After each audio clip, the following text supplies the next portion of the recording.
¿Alguna vez has oído hablar de un país que no aparece en los mapas? Un lugar donde se usa una moneda que el mundo no reconoce, donde la bandera ondea pero ningún otro estado le saluda. Me llamo Luis y soy un viajero del tiempo. Hoy mi destino no es el futuro, más bien es una grieta en el presente. Me dirijo a este rincón del este de Europa, entre Moldavia y Ucrania, a orillas del río Dnieper. Allí existe una tierra atrapada entre el pasado soviético y un futuro que nunca llegará, la República de Moldavia de Transnistria. Acompáñame, vamos a descubrir dónde nació este conflicto, quiénes lo sostienen y qué le espera a ese territorio olvidado. He llegado al final del siglo XX.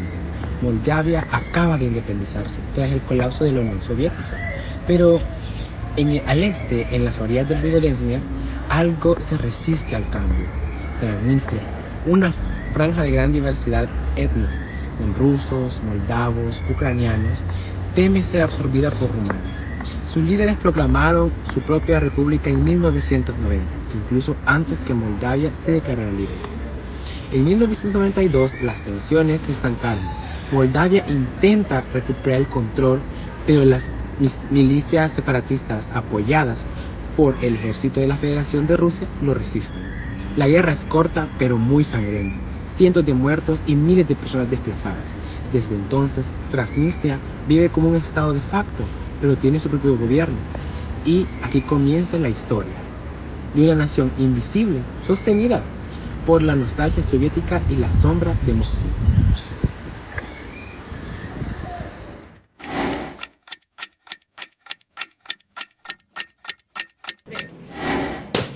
Hola, Sí, hola.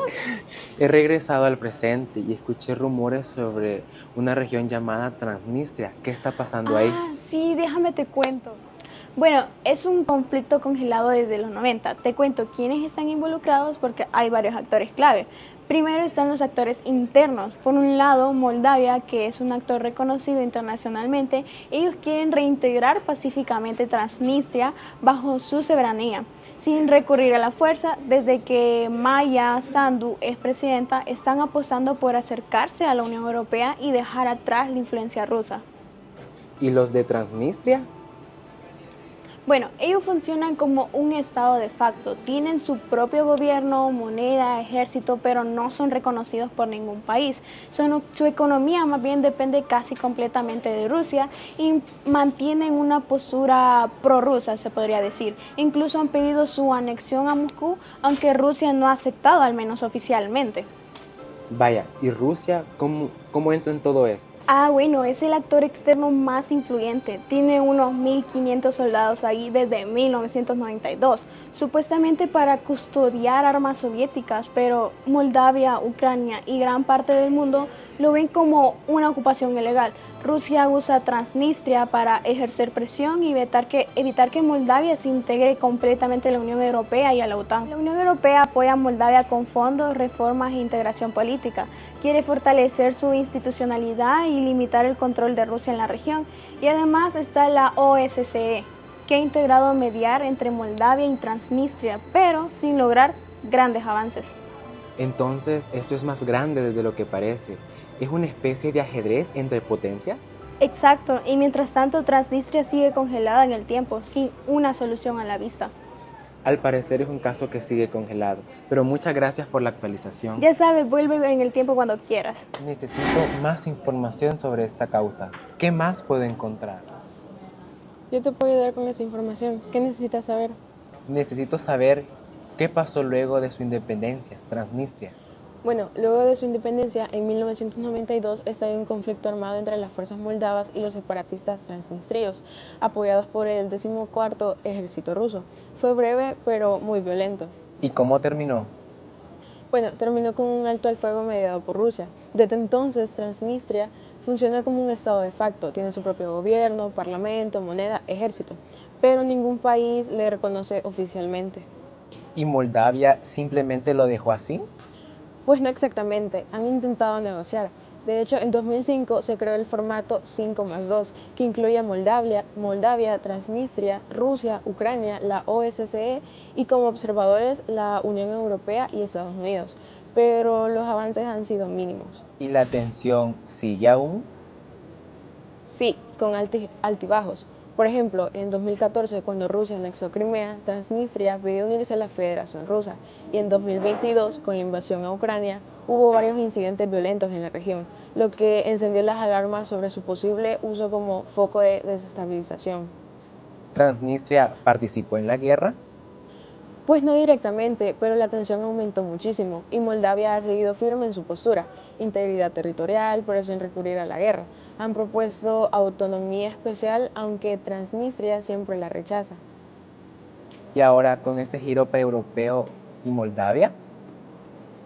Bueno, desde que Maya Sandu llegó al poder en 2020, Moldavia ha reforzado su acercamiento a la Unión Europea y se ha distanciado de la influencia rusa. Esto ha generado más fricción con Transnistria, que por su parte se ha redoblado su discurso prorruso y ha pedido más apoyo a Moscú. ¿Depende mucho de Rusia? Totalmente. Rusia no reconoce su independencia, pero lo sostiene política, económica y militarmente. Les ayuda financieramente, subsidios energéticos y mantiene tropas en el territorio como fuerzas de paz. Sin Moscú, Transnistria no tendría muchas opciones que digamos. ¿Y con el aislamiento de Rusia, ellos también quedan aislados? Exacto, cada vez más sus únicos vínculos exteriores son con otras regiones separatistas no reconocidas, como Abjasia, Osetia del Sur o Nagorno-Karabaj. Intenta darse legitimidad entre ellos, pero su margen de acción es muy limitado. Entonces, lamentablemente todo sigue igual.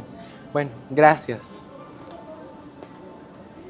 Exactamente, es solo un territorio separatista, es una pieza clave en un tablero geopolítico mucho más grande. Imagínate un lugar que está justo entre Moldavia y Ucrania, en una zona donde las tensiones entre Rusia y Occidente están siempre presentes.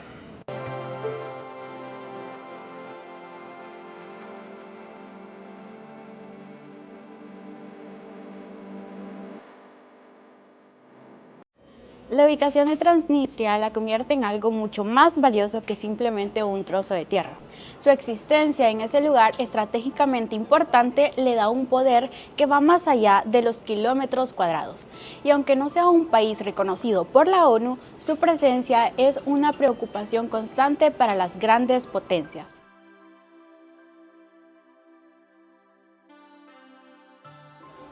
Hablar de geopolítica no es solo hablar de fronteras trazadas con una regla, es hablar de cómo un espacio geográfico se convierte en un instrumento de poder. Hace más de un siglo, autores como Mackinder y Speakman ya entendían esto. Veían ciertas regiones como claves para marcar el destino del mundo, y Transnistria es un ejemplo de eso. Aunque no esté en la lista oficial de países, sí está en la lista de preocupaciones de aquellos que realmente mueven los hilos del poder global.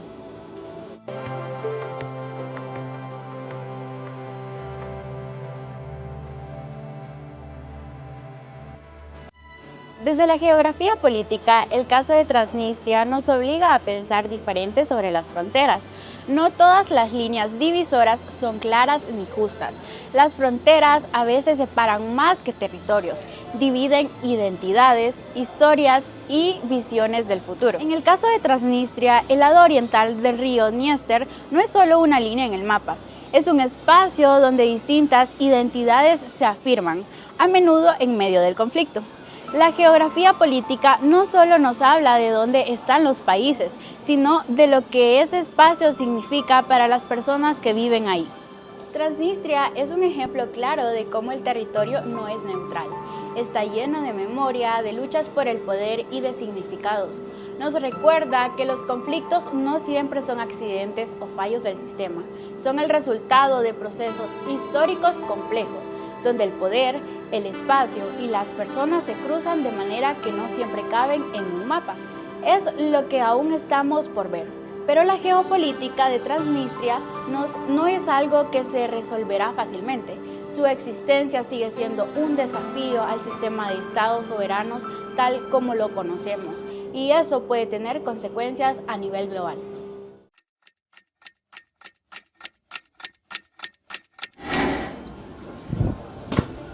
Hola, Hola. soy un viajero del tiempo. Por casualidad, ¿sabes qué está pasando con Transnistria? ¿Conoces su impacto socioeconómico? ¿Todo parece inestable?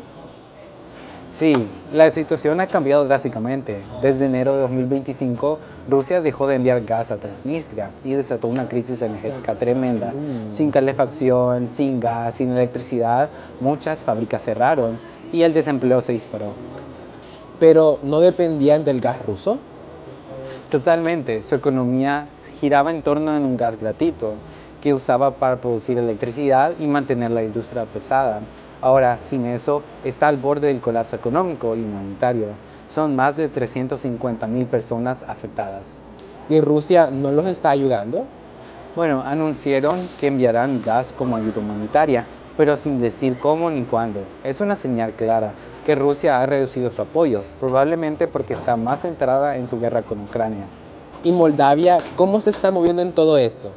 Moldavia ha ofrecido ayuda, pero Transnistria la rechazó por presión rusa y por desconfianza.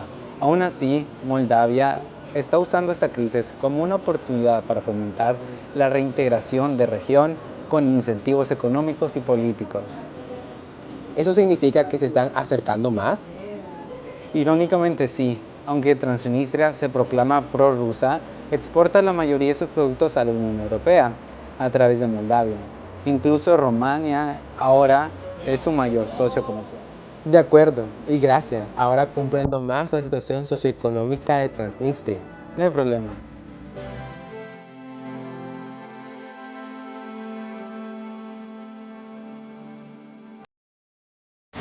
Ahora que ya sé sobre la situación de Transnistria, su contexto histórico, el desarrollo de los hechos, sus actores involucrados y el impacto socioeconómico, también me gustaría saber algunos posibles escenarios futuros que tendrá este estado.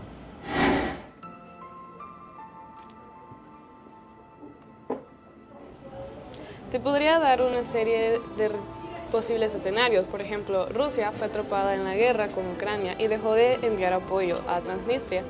Sin ayuda económica, Transnistria se vio abajo y la pobreza forzó a sus líderes a buscar una solución real. Wow, ¿y quién eres tú? Soy una viajera del tiempo, del futuro, y te puedo dar más escenarios acerca de lo que pasó entre Moldavia y Transnistria. ¿Me puedes explicar más acerca de estos posibles escenarios futuros? Claro, Moldavia aceptó con condiciones esta reintegración, pero su autonomía fue limitada. Pero bajo un mismo Estado, hoy caminamos hacia una Moldavia unificada. Aparte de este escenario, ¿qué otros escenarios ven? Otro de los escenarios que he visto es que Rusia tomó a Transnistria como una base militar, intentando abrir un frente contra Ucrania. Esto provocó que Moldavia estuviera en alerta máxima. Entonces, ¿esto significa guerra? Todavía no, pero se está al borde. Aunque la Unión Europea le abrió sus puertas a Moldavia, este conflicto los convirtió en una ficha clave para Europa, y Rusia cruzó esta línea, y Moldavia ya no está sola.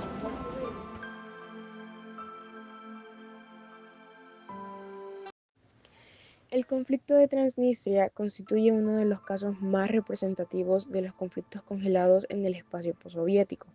Su origen se remonta al colapso de la Unión Soviética y a los temores de la población rusoparlante frente a una posible unificación de Moldavia con Rumania. A pesar del alto al fuego firmado en 1992, la región ha mantenido su autogobierno sin reconocimiento internacional, sostenida en gran medida por el respaldo político y militar de Rusia. Este conflicto refleja cómo las disputas territoriales no resueltas siguen siendo herramientas de influencia geopolítica. Rusia, aunque no reconoce formalmente la independencia de Transnistria, mantiene una presencia estratégica que le permite intervenir indirectamente en la política moldava y regional. Por otro lado, Moldavia ha optado por una estrategia diplomática que busca la reintegración pacífica del territorio, aunque sin resultados concretos hasta la fecha. La situación se ha visto aún más tensionada con la guerra en Ucrania, que ha puesto nuevamente en el centro del debate el papel de Rusia en Europa del Este. Transnistria se mantiene como una zona de frágil estabilidad, cuya resolución dependerá tanto de los intereses de los actores locales como de la evolución de las dinámicas internacionales.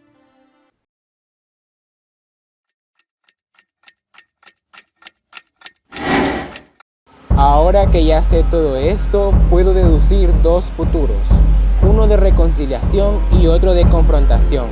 El destino de Transnistria y Moldavia aún no está escrito, pero el tiempo siempre encuentra la forma de decidir.